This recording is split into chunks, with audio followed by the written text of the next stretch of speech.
I want to introduce you to a new word. And it's a term that I invented. And a lot of times, in fact, there are more books and courses and programs on leadership. Well, actually, there's more resources on those things than Santa Claus has toys. But I want to introduce you to a new word that I've invented, and I call the term leadering. And I want to expand on this in a moment, but let me illustrate something. We just took up curling. My wife and I just took it up last year, basically. This is our second year. And I saw leadering a perfect illustration of how not to do it in curling. So without getting into trying to explain the sport, but what happens in curling is you have a skip who's kind of the quarterback in football, but is the leader. They're the ones showing people where to try and put their rock. And they're the person in charge of guiding the team in their shot. Now, the first insight is to remember, just like work, no one plans to miss their shot. I mean, that would be like thinking that, okay, John's a new curler, so when he goes up to throw the rock down the ice, he's planning on missing the shot. That's not what my thoughts are, anybody's thoughts are. Anyways, the team we were playing, the skip, they missed shots. He actually rolled his eyes. A couple times he turned his back. Never said anything positive about their attempt, their trial, any of those things. And I mean, in every way, the nonverbals were textbook how not to do. Leadership, never mind lead, never mind the term I'm coming back to, leadering. The result went from a team of good curlers, I mean, relatively new, but good curlers, and two of the three were actually really good curlers at hitting their shots. And as this skip continued, you could literally see the decline in the team's performance. It was actually visible, not just tangible in their, the environment, the atmosphere, the ambiance, the way they came across. And the result was, at normal curling is 8 ends. At 5 ends, they were all saying, okay, I've had enough curling for today. Can we stop? Can we pause? Can we go in and grab a coffee?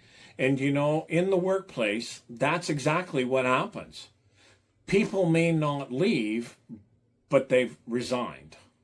Added to that, what's worse is if they don't leave and they're still there. And why does this matter? Well, the performance continued to decline and went on, and to eventually, we started joking. I was playing on the opposing team. We started joking with them about their team's performance. The division, the disconnect in that team was tangible. Like it was as real as any piece of wood, 2x4. Now, let me be crystal clear. There is nobody on that ice that was headed to any professional level without doing a lot of work to get there. Like, we're not that good. So nobody on the ice was that good. And the skip had been at a very high level, or a high level, because he even wore the jacket of the high level he was at with the championship. But the problem was, when I looked at the year, it was 30 plus years ago, and he was still coming across like it was yesterday, not years ago. But you know what happens in the workplace? Somebody who has 30 years of experience and thinks that everybody is going to be at their level. And just as an FYI, that person may not have 30 years of experience. They might have 1 year of experience repeated 30 times over. This was a total disconnect in every way. Why does this matter? Because you and I cannot be one way at work and another way in real life. It always leaks out in everyday things. We can't pull it off. That lack of authenticity, that lack of sincerity, you and I can do all kinds of courses and training on emotional intelligence and all those other things. But at the end of the day, it's not a course that one takes. It's not a diploma, certificate, document that hangs on our wall. And it also doesn't mean that a good, Skip in this case, but a good leader is, oh, you're wonderful. What a wonderful boy or girl you are. You can be any. That's not leadering either. That's not my point. But there are a few moments where we need to encourage. We need to recognize or appreciate.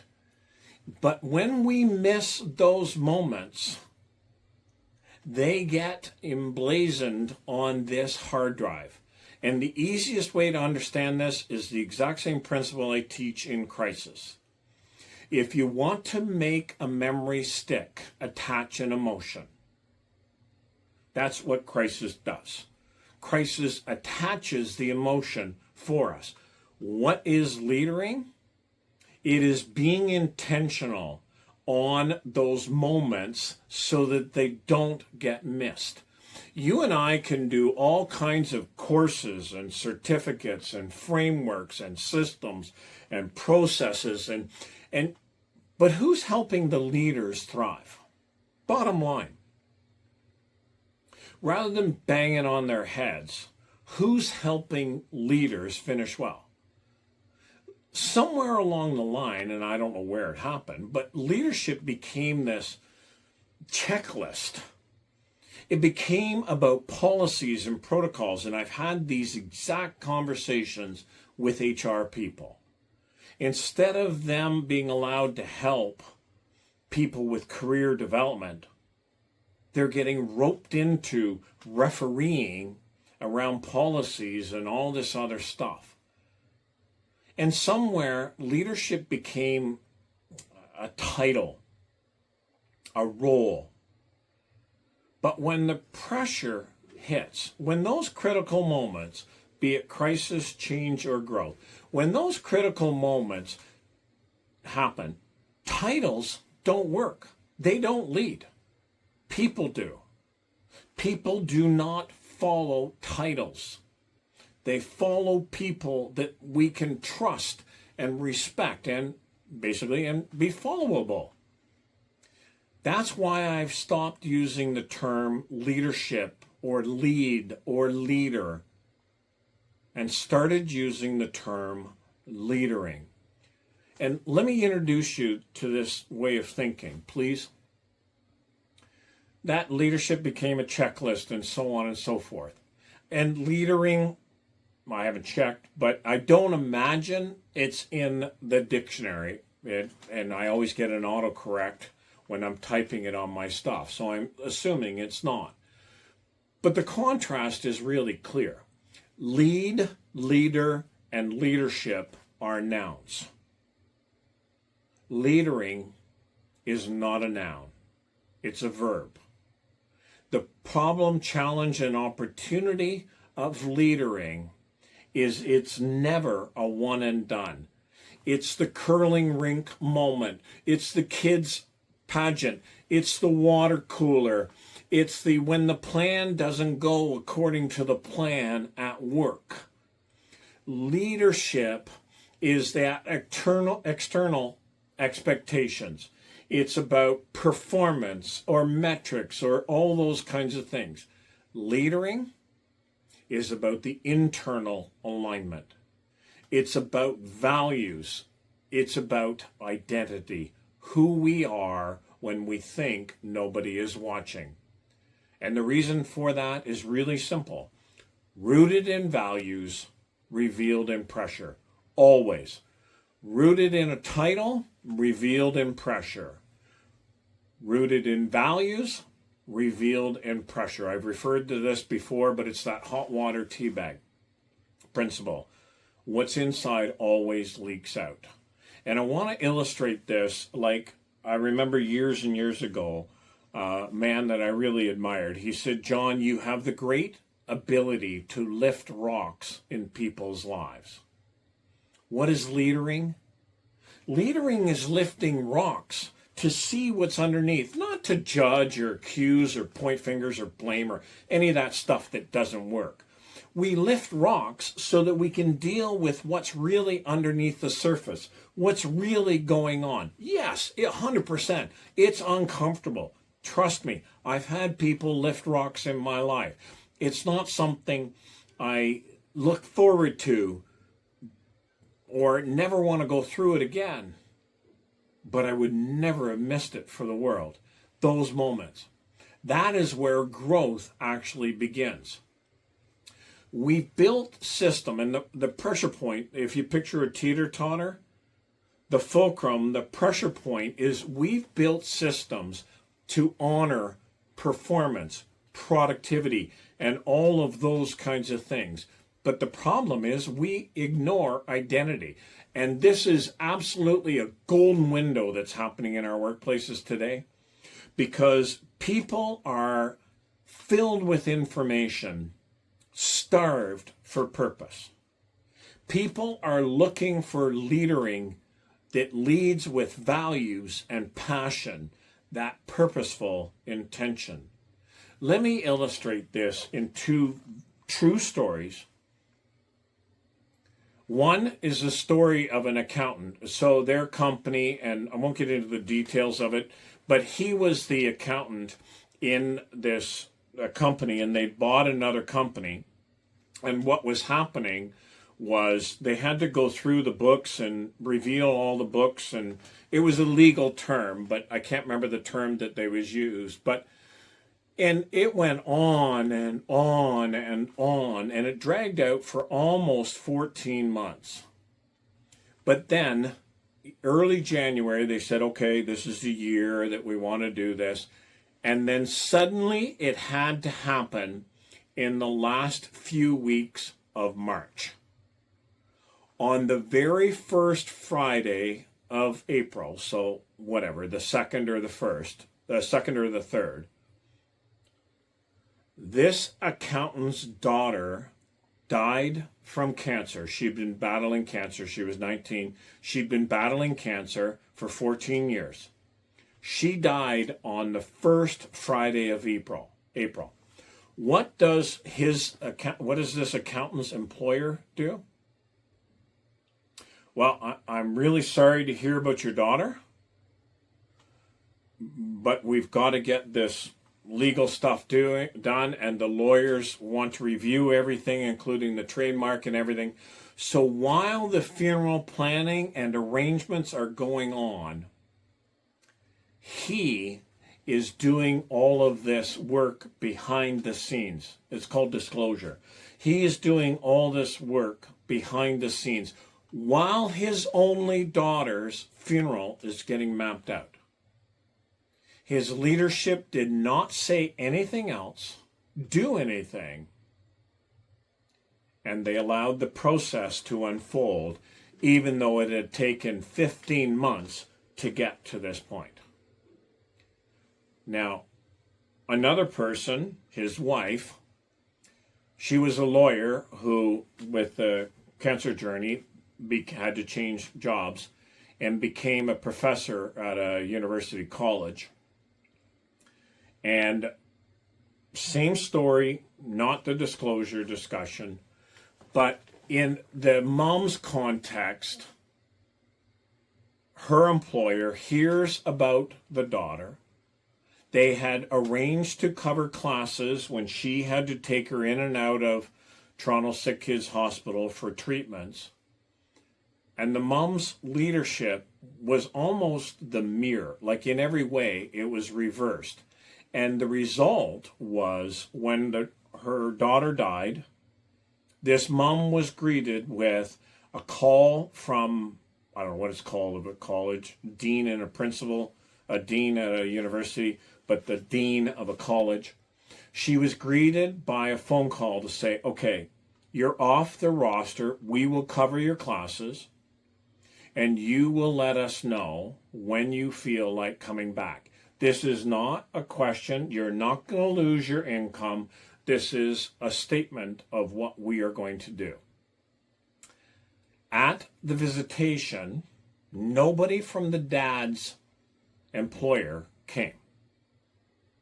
There was a lineup of people, senior leaders from the college university who came, including the university that the daughter had only been able to attend for 3 months. She was only there for 3 months, and the head of the department, the arts and science department at the university, that senior leader and her team were at the visitation, which, by the way, was a 5-hour drive. And the mom was greeted with, after the funeral, they followed her up kind of 3 or 4 days later. Just a reminder, you're off, you're not losing income, but you let us know when you want to return. And we'll find a way to do the return to work gradually. Who do you think's going to have an engaged employee? Yeah. The mom was energized, excited to get back to work, and the dad did not resign. Sorry, he resigned, but he didn't leave. He was done. He was gone. Why do we say that mental health, psychological health, well-being, and all those other buzz terms about growing the workplace where people want to work, why do we say those things matter? And we think that leadership is about getting the disclosure done for the lawyers. Why do we think that it's not about leadering? It's about lead and leadership and leader. It's no wonder the turnover is getting worse, because people are not worshiping pensions and benefits, and good on them. They are looking for those opportunities where they can be part of an organization. And please, these aren't acts of judgment. It's just calling a spade a shovel. If you want me to go with the same visual, I'm just lifting rocks that I see happening way too often and for no real value on investment in the long run. The term I invented on this is called encouragability. Encouragement plus accountability. We're not pretending that they don't need to do a job. That's accountability. But encouragement to do it with the right motivation, the right engagement, and all those other things, that's not a policy. That's leadering. So what do?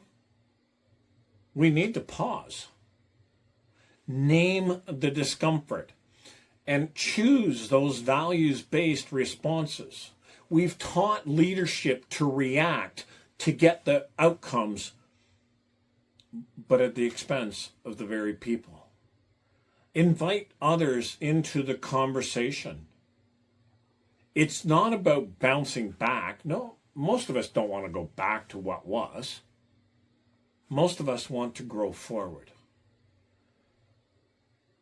Create that culture where people want to work. Create that culture where people want to be because they're valued, they're encouraged, they're appreciated and recognized, not as an item on the checklist. Learn, grow, guide, thrive. Leadering is always rooted in values. It is revealed in pressure, but it is sustained through connection. How do you want people to describe you non-physically? That's a key theme in leadering. Because it's not going to be after the letters after our names. It's not going to be the titles. It's going to be those non-physical descriptors. How do you want people to describe you non-physically? If you're interested, I have a couple self-assessment and a couple team assessment questionnaires around leadering and just encouraging you. Just contact or connect, and I'd love to provide those resources for you. Either way, please don't settle for being a leader. Don't settle for leadership. Strive for leadering. Being that person that people can trust, respect, and follow. That's how leading with identity works. It's leadering. Be the one that people need you to be. Finish well.